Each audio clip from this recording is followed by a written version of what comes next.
तो दोस्तों जय माँ करनी। आज थाने सगला ने एक बात बताऊं कि राजस्थानी भाषा बोलनी कितनी जरूरी है। तो ई पर कवि एक कहानी लिखी है, बा कहानी थाने पढ़ जरूर सुनाऊंगा। तो सुनो है कहानी।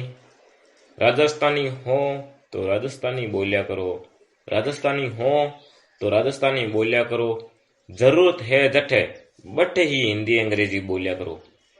चीणी शू मीठी है आ भाषा, अपनी भाषा में मिठास घोलिया करो। बोलना पड़े हिंदी अंग्रेजी, बिम में अपना शब्द घोलिया करो।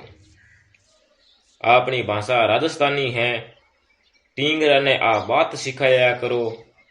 देखा देखी छोड़ अपनी राजस्थानी भाषा अपनाया करो। दूजी भाषा ने मान सम्मान दिया करो, पण आपरी भाषा रो भी मान सम्मान किया करो। सरकार तो सुने कोनी, थे तो इन्हें मान्यता दिया करो। जट तक हो सके बट तक राजस्थानी ही बरत्या करो। राजस्थानी हो तो राजस्थानी बन जिया करो। मनीष राजस्थानी हो तो राजस्थानी भाषा बोलिया करो। तो आ एक राजस्थानी भाषा वास्ते एक कविता ही। ई कविता ने मतलब इं सीख मिले कि सरकार अपनी बात कौन सुने नहीं, कि राजस्थानी भाषा ने मान्यता देव बात तो कौन देवे नहीं। पर आपा तो राजस्थानी भाषा रो मान सम्मान करो। आपा नहीं करे सरकार कहीं करी की कौन कर सके नहीं।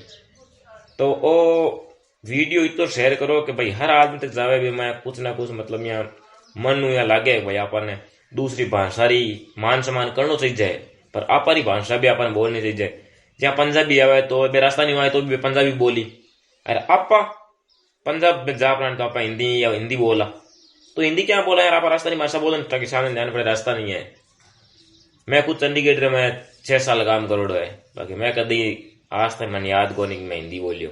राजस्थानी बोलिया सामने समझ में आवे तो ठीक है, नहीं समझ में आवे तो आप खेत में मैं नहीं बरसन दे ना बरसन दो, कोई मतलब वो नहीं।